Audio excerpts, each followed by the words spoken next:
All right, good evening, everyone. Welcome to tonight's InfoCast. It's hosted by the Winchester Town Meeting Members Association. I'm Lance Grensback. I serve as the chair of the TMMA. With me tonight is Carol Savage, our vice chair and Zoom wrangler.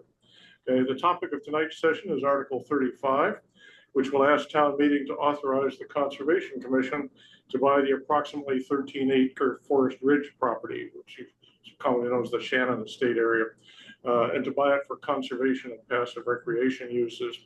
Our guests tonight are Tracy Olson, who chairs the Conservation Commission, and Jason Capodanno is a member of the Winchester Committee for Community Preservation. The WCCP is the technical sponsor of the article, but the Conservation Commission will be actually buying the property. We'll go into that. Most of you are familiar with the TMMA, but let me quickly remind you that the TMMA is an association of town meeting members. It is not an arm of the town government nor an arm of town meeting. And as such, the TMMA does not vote or take positions on town issues or articles before town meeting. Our goals are to improve communication between town hall and town meeting and among town meeting members. In addition to these InfoCasts, we publish the bulletin, which carries updates from town boards and committees, and it's now being carried and repeated in Winchester News. And we host the forum, which is an online discussion board where town meeting members can post questions, comments, and information about issues and articles coming before town meeting, including if you think of your questions too late about Article 35, you can post there. And Tracy said she will answer every one of them. So we will be, a lot of pressure on you. No pressure, right? We will be recording this InfoCast and posting the recording to the forum and the TMMA's YouTube channel. We may also provide a recording to WinCam for broadcast. So if you can't stay for the whole session tonight, you're welcome to watch the late night reruns, okay? So if you have questions during the presentation, which will run, I'm guessing, about 20 minutes or so, type them into the chat window on your Zoom screen. We will try to remember to read them out during the Q&A and then open the floor for questions you may have. So welcome. I think Tracy won the flip to start. Or Jason won the flip to start. Pass over to myself. I do believe we have a slide deck prepared to walk through. Appreciate everyone's time today. Hope to be able to educate and continue to educate our community on Article 35 and what it brings to the town of Winchester. Does everybody online see the slides? Yes. Michael, looks good? Okay, thanks. Excellent.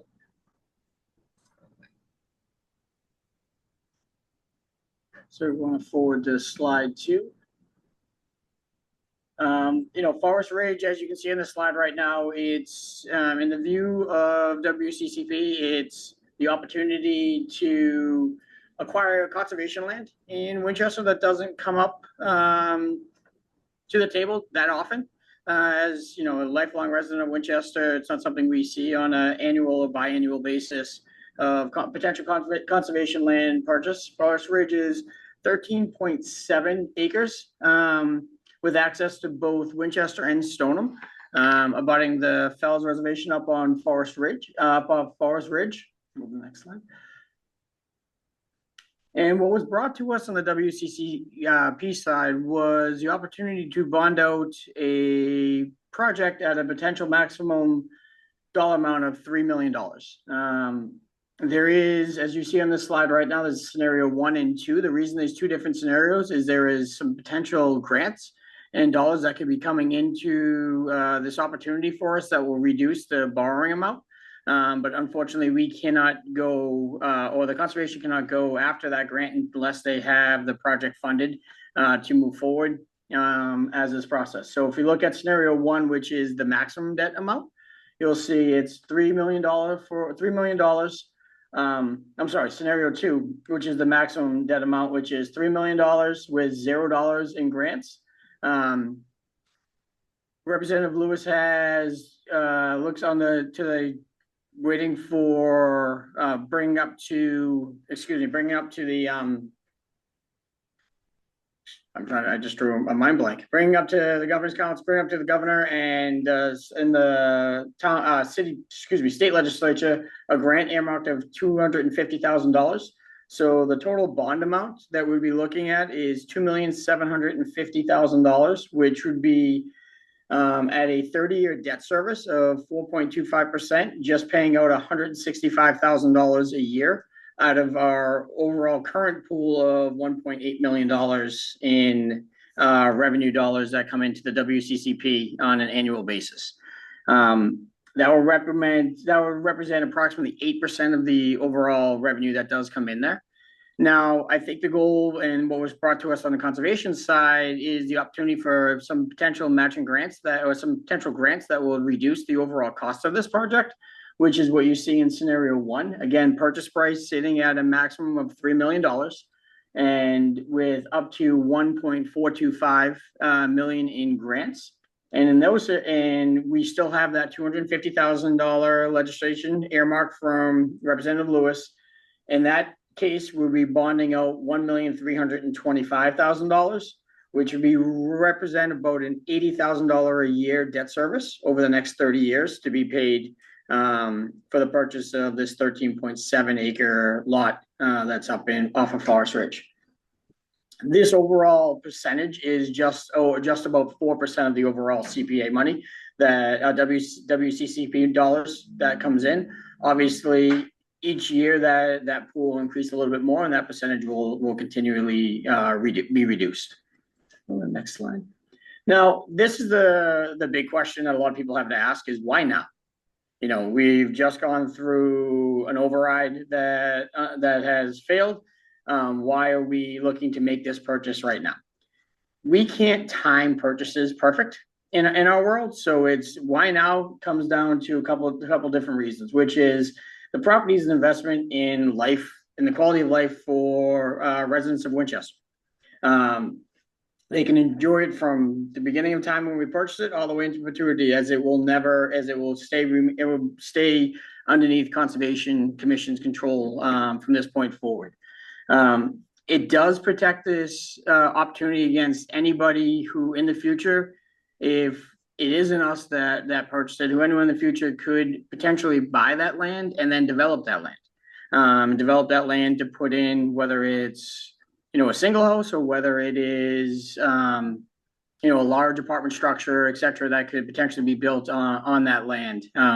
The future does not let us know whether that can happen or cannot happen. And that was a lot of debate that we had in the WCCP, which was, okay, what if somebody doesn't buy it? What if we're the only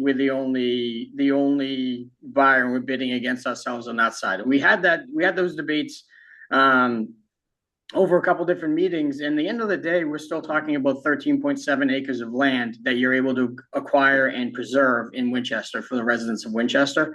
And that was the overwhelming factor that said it becomes a known versus an unknown of what could happen in the future.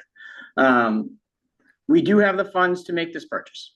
The WCCP has, right now with our allocations of funds, we do have availability resources to be able to make this purchase and meet some of our open space and recreation needs in this town. And that's what we feel that this project can potentially provide.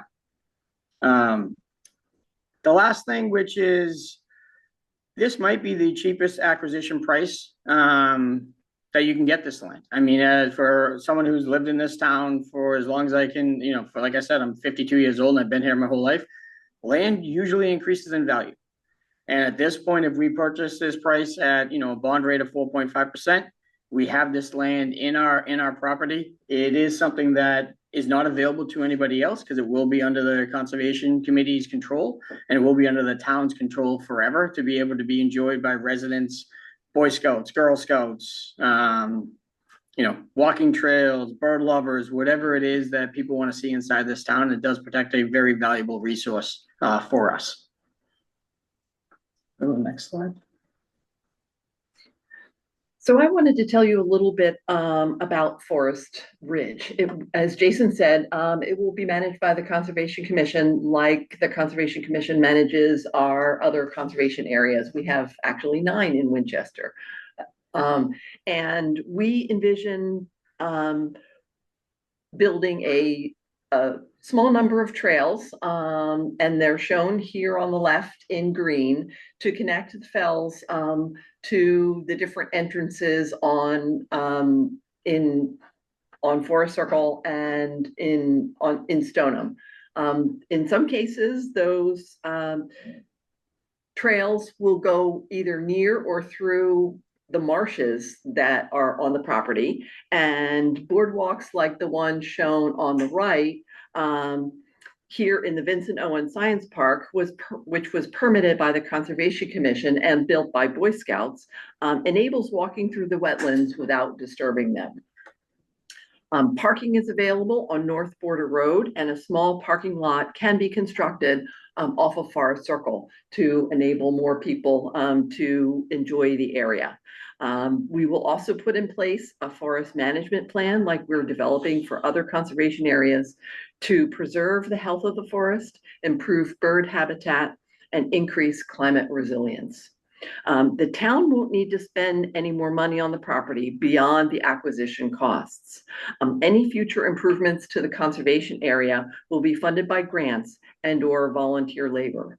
We're getting good at applying for grants, state grants in the Conservation Commission. Our forest management plan was funded by a grant, and we are going to then start applying for more grants to develop, to help out in the town forest, managing the woolly adelgid and in managing invasive species and helping improve the health of that. So if you could go to the next slide. If you haven't been there, Forest Ridge is a beautiful property with 2 high-quality habitats. These were assessed by an experienced botanist that also does a lot of work for Friends of the Fells. There are 2 forested upland white pine knolls up on the high part of the ridge of Forest Ridge, and a deep emergent cattail marsh bordered by a narrow strip of red maple swamp, a little bit farther in on the property, closer to the fells. These natural habitats are notable for having very few non-native plants, despite their close proximity to the surrounding neighborhoods. The botanist was really surprised at that. And these habitats can provide educational opportunities for students and scouts, especially after we get those boardwalks built. The area is perfect for walks, picnics, birding, and just peace and quiet. It provides ecosystem function, absorbing air pollution, filtering water, stabilizing temperatures, preventing soil erosion, and more. And it provides habitat for so many animals. Because it connects to the fells, it's also part of an important wildlife corridor between the fells and the Aberjona River. And that connection to the fells also increases the enjoyment for residents as they can go in through Forest Ridge and go through the fells. This parcel represents a rare opportunity to create natural recreation area for residents and permanently protect this important wildlife habitat. As we are appropriately making plans to increase the density in the town, we owe it to residents to increase recreational opportunities, not just with active recreation, but with forested open spaces where people can appreciate nature, walk, and hike. Since Winchester is almost fully built out, this is one of the last remaining opportunities to acquire open space. Next slide. So thank you for your interest in being here tonight, and we'd like to answer any questions people have. Stop share. See everybody. Anybody have a question that wants to raise your hand? If you have questions, either enter them in the chat or raise your hand. I think there's a button on your Zoom screen that will allow you to raise your hand or ask to be called upon. I can't see the button for raising the hand. Okay, well, we hear you, Roger. Anyway, Roger, Go for it. So the trail that goes to North Border Road was not depicted in the map there. And isn't there a right-of-way, public right-of-way, right to North Border Road? Yes, there is a connection to North Border Road, and the trail that we would build would definitely connect to North Border Road. And we haven't designed the trails yet. And what we'll probably do is look at the the Fales Trails Network, as well as the marshes on the property, and design a trail that provides easy access from all three entrances. And a second question, there's a reference to passive recreation, which is not a well-defined term. But the definition that I saw included jogging and mountain biking and so forth. Can you explain what passive recreation is in your mind? So in our mind, passive recreation is anything that doesn't involve a field with grid lines on it. So walks, picnics, birding, and sitting and enjoying the peace and quiet, those types of activities we consider to be passive recreation. But specifically, would you include mountain biking? We haven't had those discussions yet. I think that there are mountain biking trails in the fells that are well managed. And so I believe that it would definitely be something that we would consider. It would be the first time one of the conservation areas in Winchester had mountain biking. And so that would be a community that we would be looking to hear from when we go to make it. The town forest also has mountain biking, and quite a bit of it. But when we were back doing the Right Lock Farm, there was specific exclusion of mountain biking, which almost made me oppose it. So I think it's important to address that issue up front. Yes, as I said, we haven't made specific plans for the trails, but we'd like to definitely hear from that community as we make those plans. The topology of as you probably know, the topology of that area, since it is quite hilly, would be very interesting to mountain bikers. So that's something that we would definitely consider.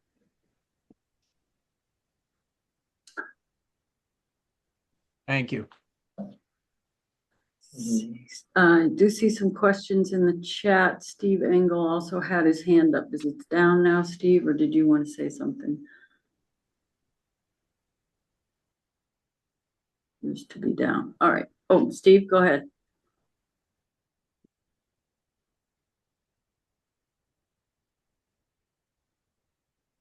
Guess not. Okay, I'll read what's in the chat then. Jennifer Heffley asks, has the neighborhood been asked their opinion, and what do they say? The neighbors have been asked their opinion. They are enthusiastically in favor, and actually a new friends group has formed that's composed primarily of neighbors and also those interested in forest preservation in Winchester. And that group will be partnering with the Conservation Commission to provide stewards for that land. They're the volunteers in the volunteer labor pool that we would be tapping, in addition to hopefully scouts and other interested people. Another question from Daniel Nakamoto. How long has the property been on the market? Can you tell us about the earlier proposition for the property? I'm going to actually ask Lance to answer that one. I'm afraid I'm the one to answer that. There have been two proposals to develop the property. One was in 2005. It was a group called the Marino Development Group. They proposed to put in, I believe it was a 17-unit subdivision. We looked at it. The planning board at the time hired engineers to review the proposal, the application for the subdivision. The engineers came back and told us that it was feasible to develop, but it was going to be extremely expensive. It's basically rock. They said that you'd have to blast foundations unless you were going to just do a flat slab. To blast to create the foundations for the 17 houses, you would have to blast a fairly sizable trench to bring water and sewer lines into the site. Those lines would have to go all the way out to Forest Street because the Forest Circle utilities are so old they wouldn't bear the capacity, and they were concerned about the access road into the things. The cost looked to be fairly significant, and the Marinos withdrew that proposal. Some 10 years later, in 2015 or 16, I believe, the Krebs Development Group proposed a 40B project that had, as I remember, 260, 70, I can't remember the exact number of units. They were going to do a fairly extensive amount of blasting to level the site. They needed 2 access lines. One was to be from Stoneham from Fallon Road. The other was to be down to Crescent Circle, to Forest Circle, I'm sorry. Stoneham Conservation Commission said no thank you to building a road or even a walkway across their marsh area. Legally, it turned out that the Krebs people could not access. There was commercial property in Stoneham and they couldn't access over that to get into the area. We also had the engineers take a look at the safety roads that would have been built going out to Forest Circle, and they, so I remember the quote was they likened it to a bobsled run. It was a bit steep. In the winter, it would have been a difficult thing. We did not hold any detailed discussions with them. They eventually withdrew their application, and since then, I don't believe, this is a question for the planning board or the select board, I don't believe there have been any specific applications to build on that property. So. There have not. The last one was the Krebs proposal, as you said, in 2016. And one thing I just did want to mention, Lance, we have the Conservation Commission has talked to the Conservation Commission in Stoneham. And since the parcel in Stoneham is largely wetlands, and asked them about building a boardwalk through that area, and they would definitely support that. They are supportive in general of the concept of the land going into conservation, and they would support the boardwalk in that area. I'm sorry, the 2015 proposal was to build a roadway. Yes, exactly. To support a 250 or 60. Yeah, that's what they facility. didn't want. Yeah. Okay, Michael Crean asked, to be clear, the costs associated with walkways and cost of a parking lot are not included in this initial cost, and is it your plan for those costs to be covered by future grants? Yes. The WCCP cost into this is strictly for purchase of this property, including closing costs. Paris answered the same question you did about the offers. Jennifer Heffley again, who owns the property now? I understand it isn't really buildable. Is it possible the land could be granted or given to the town? Paris says it is owned by the Shannon family. It's owned by the Shannon family. From what I understand, and Paris, please correct me if I'm wrong, there was an offer that was made to the Shannons for significantly less than $3 million, and it was not accepted. So they are not going to gift this land to the town. That's correct. They were offered 1.4 million with an opportunity then to gift a significant portion of it and pursue a tax deduction. They rejected that offer. That would have been spring of 2025. Pamela Court asks, are there insurance costs associated with acquiring and operating this parcel as public land? 3 questions. What are the costs or roadblocks, if any, to deed restricting or designating this as conservation land? And third, what is the cost differential between interest paid on a loan versus lost tax revenue? Let's start with the first one. Are there insurance costs associated with acquiring and operating this parcel as public land? I'm not aware of any additional insurance costs over and above what the town carries for conservation land. Are there costs or roadblocks, if any, to deed restricting this as conservation land? There is a small amount of cost that is put into part of what the warrant article is, the one-time costs in order to file the conservation restriction on the land. And the conservation restriction is required if CPA funds are used to purchase the property. So that's already been included in the amount of funding we're asking for from WCCP. Okay, and the third question, I do understand what she is asking, is what is the difference between the cost of the interest we would be paying on the loan versus the lost tax revenue that's currently being paid on the property? So I believe, Paris, you can correct me if I'm wrong, I believe the tax revenue on the property is right around $45,000 a year being paid, is that correct? 55. 55, sorry, $55,000 a year being paid. And the debt, Stacy, when that fully comes through, the payback based on that dollar amount is gonna be it's gonna fluctuate as to how many grants, what's the grants? Are we running a $3 million or are we running 1.425 or something in the middle of those $2? Okay. I see, Roger, you have your hand up, but I'm gonna keep going on the questions in the chat. We'll come back to you. Prosede Kalabi says, passive recreation and mountain biking, while some definitions include it as a low impact activity, many land managers classify it as active recreation due to its speed, potential for trail degradation, and high energy nature compared to hiking or birding. I guess that's just a comment. Richard Rohan asks, can you please explain motion 2 of Article 35? That is the $28,500 that is for the one-time costs for acquisition. And those are primarily the legal fees associated with the closing activities, as well as the filing of the conservation restriction. Okay. Another Pamela Court. Has there been an assessment that excludes the building of a single family home on this property, that is on the land as conservation use only?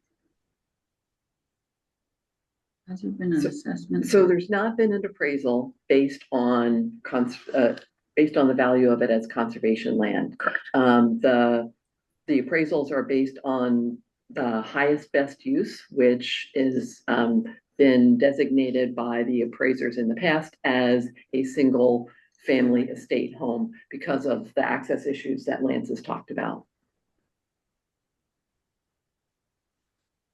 Paris answers the insurance question, saying it would need to be costed in the overall general liability insurance if it's acquired. I don't think anyone has asked Stacy to do that.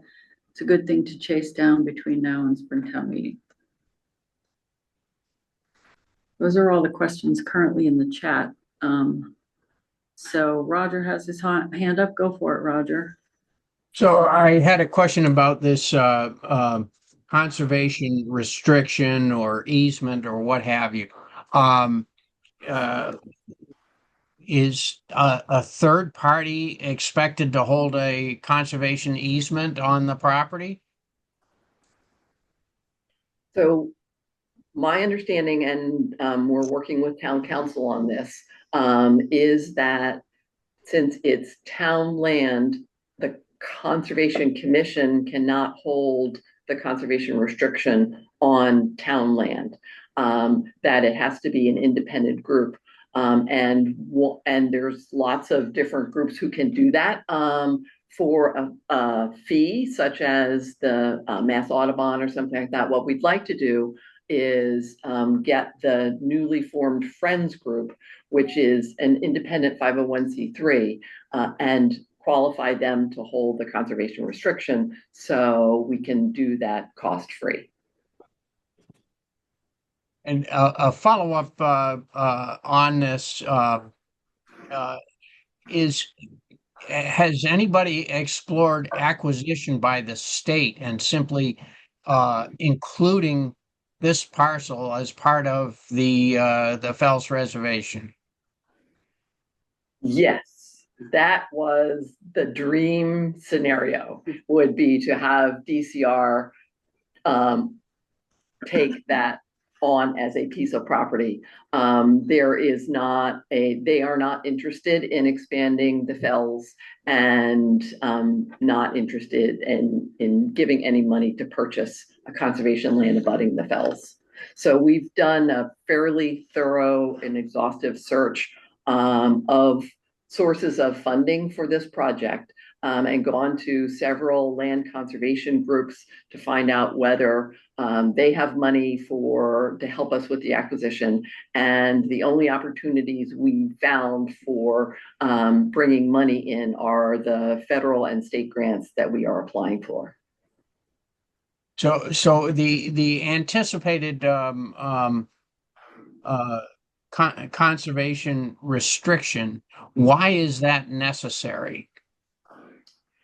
That is a requirement of land. That's a requirement of the CPA. So land bought with a CPA is required to have a conservation restriction on it. So it cannot be used for other purposes. The open space aspect. With the CPA, you have three buckets: historical, open space, and historical is one of them, obviously, and then open space is one of the second buckets, and it will qualify underneath the open space and recreation. And so does it require that be held by like one of these outfits that would typically require an endowment in order to perpetually police an easement? Like Mass Audubon isn't volunteering to just police this easement without being compensated for it, I would presume. Correct. Yes. Mass Audubon would charge something for holding that conservation restriction. What we'd like to do is put it into the hands of an organization, an independent 501c3 like Friends of Forest Ridge, that could hold that conservation restriction without charging the town for that work.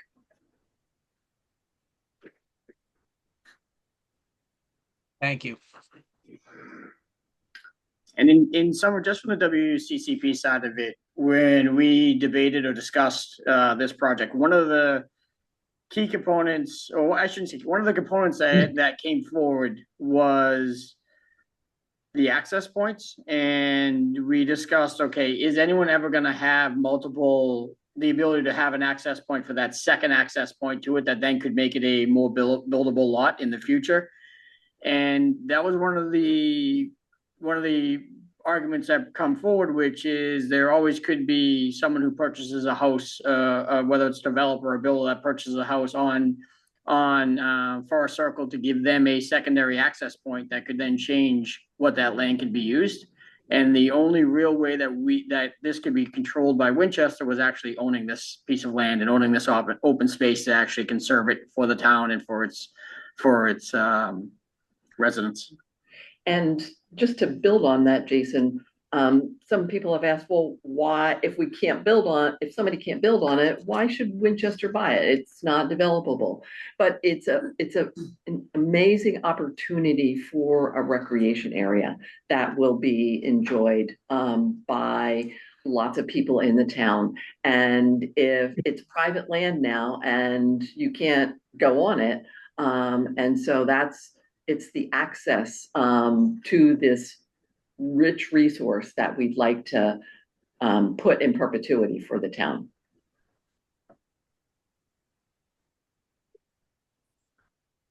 Daniel, I see your hand is up, but let me ask a couple more things that are in the chat. There was a question, it's maybe been answered, about what % of CPA funds must be allocated to open space. Roughly, how does that translate to dollars in the first year that would be available to support and retire the debt? So, open space slash recreation has to have a minimum of 10% every year. That can either be spent or banked in that bucket itself. You can spend more of that, but that is a minimum is 10%. And with this debt, this will satisfy a piece of that on an annual basis for 30 years. Again, we don't know how much of that it's gonna satisfy it because we don't know the full amount of what the offer is gonna be. So I think part of the question, Jason, is whether more money from WCCP could be put into it to buy down the bond amount. And we haven't talked about that, but I think that would not be, I don't know whether that would be something that would be considered. It's not part of this town meeting motion, so Correct. it would need to be done in the future. And we did discuss it a little bit at the WCCP meetings of making a larger initial down payment towards it. What would it mean? What would it reflect? Would it potentially hurt future or help future projects that come forward? Right. So we did discuss it. We didn't get into a deep debate, but it is not something that is on this article. Are comments on that partially answering the question under state law? 10% is the minimum for each category, as you said: open space and recreation, historic buildings, and community housing. Technically, there's no allocation specifically to open space since it's combined with recreation. Correct. But you're evidently WCCP has in its strategy document split the first category into two. So there'd be 4 total, saying it is targeting about 25% per category. That's the target goal, but by state law, it's 10% for the 3 categories. Sure. And he says town meeting has not weighed in. Town meeting has to vote on all of these questions. Yes. Did somebody, was that Paris? Okay, so let me just follow up with a question. I guess I've been asked and don't know the answer. You have to devote a minimum of 10% to open space or recreation each year. If this absorbs anywhere between 4 and 8%, does that have a significant effect, a negative effect on your ability to support other open space and recreation projects in the future, or projects that are already in the capital plan or in the fields program? So this would be this is the projects that we have in front of us. And I mean, obviously, we all like to have that crystal ball where we can see what other additional projects are gonna be delivered in front of us. To date, this is what we have in front of us. So this is how we acted, with being cautious of not to hurt future projects as much as we possibly can. And that's, rather important for us. And we still looked at this and viewed this as the opportunity to get 13.7 acres in a town like Winchester and conserve that land, that it would still be a smart and a wise purchase for us to invest WCCP dollars into.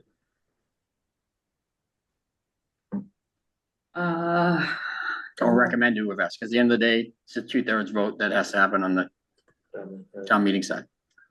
Michael Crean, I don't know if you can answer this question. What is the actual name of the Friends group and who are the members?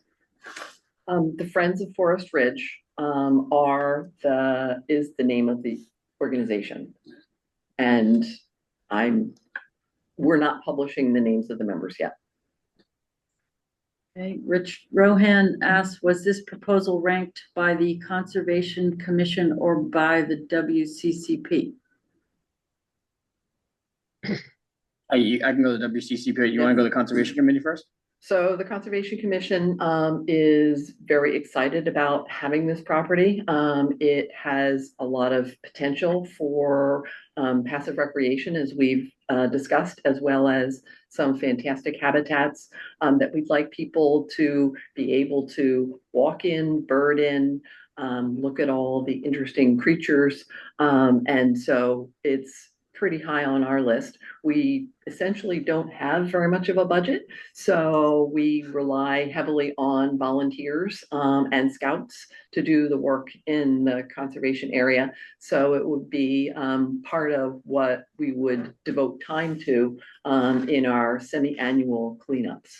And as a plug, we're having Aberjona River Day on May 2nd, and that's our spring cleanup for trash and invasive species. You worried about the ice in the Aberjona?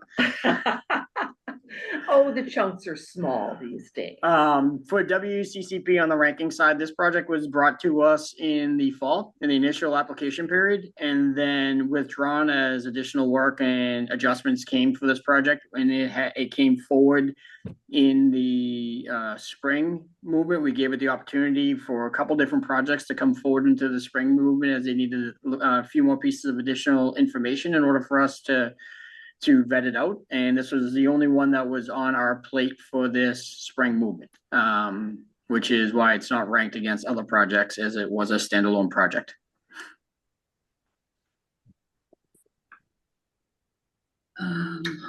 Daniel, let's go to Daniel. Go ahead, Daniel. Okay. So my question is that from what I'm able to piece together, that the $3 million appraisal is based on the assumption that it's a buildable lot. So it's been over 20 years, and I would sort of question whether it is really a buildable lot. It may be technically a buildable lot, but there's obviously a lot of problems with the site in terms of building. So it makes me sort of think that it's overpriced because it's not really a buildable lot unless someone is willing to make a huge investment in the site. And, I would suggest that if there's a strong interest in buying it, we ought to go back and push back on the appraisal price. Because at this point, it's been over 20 years and it's still unused, unbuilt. Yeah, and I could definitely see your point, Daniel. The only thing I can say is we've hired professional appraisers. And because of the grants we're applying for, we have to submit those appraisals. So the appraisal needs to meet the federal and state standards. So the appraised value is what it is. I think your point is an interesting one, and we may take that into negotiations when we get ready to do that with the investment trust that owns the land. Because Am I understanding that I think it would be a boondoggle for the town. the motion puts the cap at 3 million. It does not Correct. require you to spend 3 million. Is that Correct. my That's correct. understanding? Yeah. Did you want to follow up on that, Daniel? Are you good? No, I'm good. It's just that I think the appraised value is not the real value. Yeah, I can, from what was presented to us at the WCCP, definitely one of the future concerns, and again, we can't tell what the future is going to be, is that access to that land would become, is potentially available with a purchase of one or two different pieces of properties, and that will give that second access point. And if that happened at that time, to builders, whether they're building a 200 plus unit, 300 plus unit, that property becomes a lot more of a valuable asset versus where we looked at the WCCP side. It's a piece of land that the residents of Winchester can continue to use, and it is secured. It is secured against large housing developments or condominium complexes being built. And the only way that can be secured is by us actually purchasing that, or conservation purchasing that using WCCP dollars. Okay, moving on. Robin Voss asked, has WCCP and Select Board come to any agreement about the portion of WCCP funds that should overlap with previously identified capital planning projects? Para says, no, we have not. Correct. We've talked about, you know, there are goals and it's available, et cetera, but there is not a hard and fast number, because we don't know what future projects are going to be asked. And with WCCP, where part of how this was presented to the town was really a grassroots effort and a ground up effort of projects that may not sit on capital or may not be, you know, ranked on capital, that are still very valuable to the town of Winchester. And so that's where some of those projects, and that's where we currently stand right now.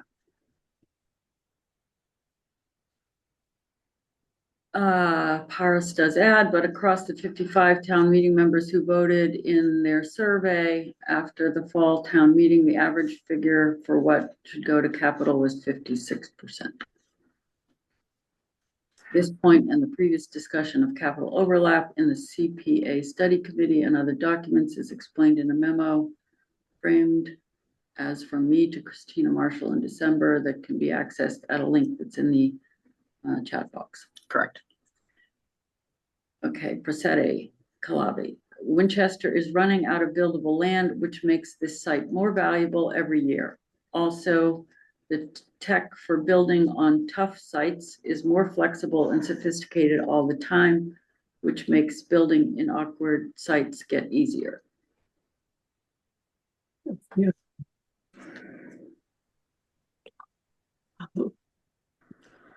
Any other questions? Yes, I unmuted myself, but I couldn't find a way to raise my hand. Go ahead. So first I want to thank Daniel, because Daniel asked a question that I had asked, and he asked it more clearly and was able to receive an answer that made a little bit more sense. So I appreciate that. I will be asking this question again on the floor of town meeting. And I'd be fine with an envelope, whether it was based on the lower loan amount and the highest loan amount. How much over the lifetime of the loan are we paying in interest? How much of our community preservation dollars are going to bank interest versus how much money we would collect on that property over that 30 years, given some average amount of appreciation on the value? So I believe and I'm doing this off of memory, so please don't hold me to it. I believe the payback on a $3 million note over 30 years at 4.5% was just over $6 million, if I'm not mistaken. And we can get that information, that correct information out to you. That won't be a problem. We'll just verify it with Stacy. And then, as Paris said, the $55,000 a year, you add, 2.25% to that every single year. It's a fairly straightforward math formula that can be produced. The difference is going to be obviously, so the $3 million in interest, if it is the full $3 million loan, so let's go worst case scenario, plus the lost tax dollar revenue that currently sits on that property.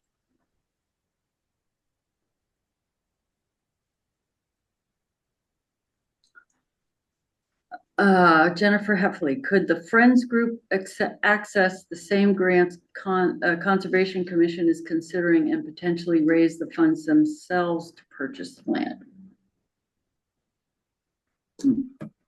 I don't think that the Friends Group has considered that as an option. It doesn't really matter who applies for the grants. It's actually easier for the municipality to apply for the grants and to then use those grants to buy down the bond amount.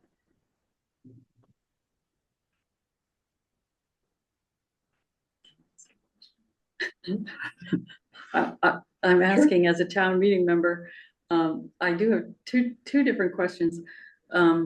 One is there's wetlands on I've walked this land, wetlands at the top. If development were to happen on the lot, have you assessed whether there might be environmental impacts to that flooding or otherwise, to surrounding neighborhoods? Has the town? We looked at that issue in 2005 and 2015. Those who live in the neighborhood, it's a very rocky area. The water cascades, I think is the proper word, down that hill pretty substantially when you get a very heavy rain. The engineers told us that if you were to develop that land, and this was town engineer at the time concurred, you'd have to develop either stormwater retention pools or basins or something like that. The last time I remember a severe storm in that way, the water flooded down Forest Circle and Polk, down Forest Street and down to Sawmill Brook. It was pretty impressive. I don't know that it's changed a lot, but that was, to Daniel's point earlier, that would be one of the considerations in making whether the cost of development was feasible or not. So it was not just a matter of blasting for your space and your water and sewer and access points. It was also could you develop the site to manage the stormwater accurately? No one ever progressed far enough in their proposals to look at that and put a substantial plan or a number or cost to it. So that's an issue, but an unknown solution at this point. Yeah, I guess I was asking it from the perspective of, would development there pose a risk to the town of increasing flooding risk or something? Yes, We it know could. we don't know that. The one thing is that if somebody is going to develop the area and build on the marsh, they would have, the Conservation Commission would need to assess that at the time that the proposal came through. And so it would be treated as any other wetlands in the town are treated, which is an area that would need to be preserved and managed. But it could very well increase the down slope Depending on issues. what goes there. Yep. Okay, so now I have my last question, potentially very out of the box question. If the town were to purchase this and preserve it as open space, it's really a value add to the town. For the abutting properties, would that be value added to the tax base, right? Would those properties get an increase in their assessment, similar to if you were to add a deck on the back of your house? It's value added, that goes to new growth. Would those properties potentially be able to be the abutters, raise the tax base for the town by adding kind of new growth in a sort of value add to those properties? I don't know much about that. And you're now It's living a- next to yeah. to open space. Conservation land. I don't know if anyone would know the answer to that. When property assessors look at properties, they look at, number of rooms and age and everything like that. They also have a factor to look at the look and feel of the neighborhood and the amenities neighborhood. And just, I don't know if that's done for that area, and I don't know. The assessor's office, Patriot Properties, does the assessment.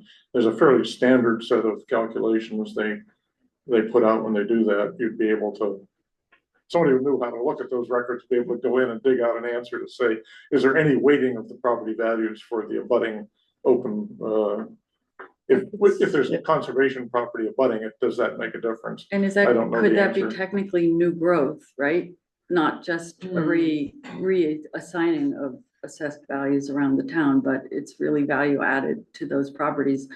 Maybe it's a way to recapture the 55,000 being lost in tax revenues. It's an out there question. It's an but interesting idea. It's something that I thought should possibly I be think asked. you could compare a house that backs up to the town forest versus a house across the street from them, and there might be a difference in value. I don't know how that Like is oceanfront added. property, right? Yeah, to the Suddenly assessment. you're oceanfront property.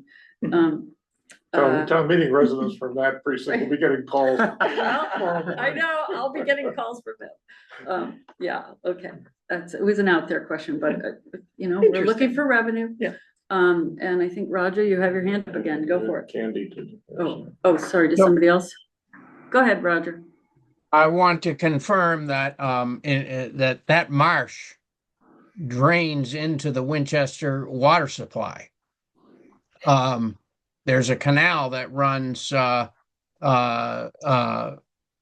from Stoneham into the what is it, the North Reservoir. And I believe that the marsh feeds into that canal. Interesting. That's interesting. I think Candy has her hand up. I don't think so. I think do you have your hand up, Candace? No, I think that, no, that's a like on something else. Anybody else have any questions? Comments, questions? No? I think having that confirmed would be important by town meeting, by the time that this is considered a town meeting. Yeah, it's a good point, Yes. Rod. Good point. We'll look into it. Thanks. Great. Okay, well, thank you all for attending tonight. A reminder, if you think of questions overnight or as you're drinking your breakfast coffee and you want to ask them, if you go to the TMMA forum, and if you're a town meeting member, you can post to it.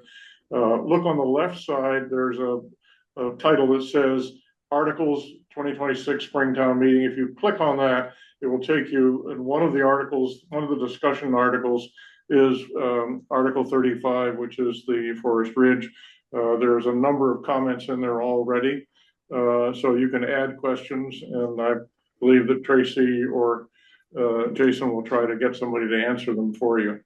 And thank you very much. Appreciate you all sitting in on this, and thank you to Tracy and Jason for sitting through and ask all questions. It's hard to ask these kind of questions and get answers on the floor of town meeting. Yeah, great. So I think it's very valuable to all of us to hear and be able to ask them in an informal setting like this. So again, thank you all. A And number of people have thanked us in the Good night, chat. yeah. And Appreciate also your- we will make the recording available.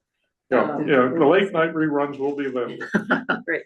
Thank you. Thank you all. Right after cheers. Great. Thanks very much for taking the time.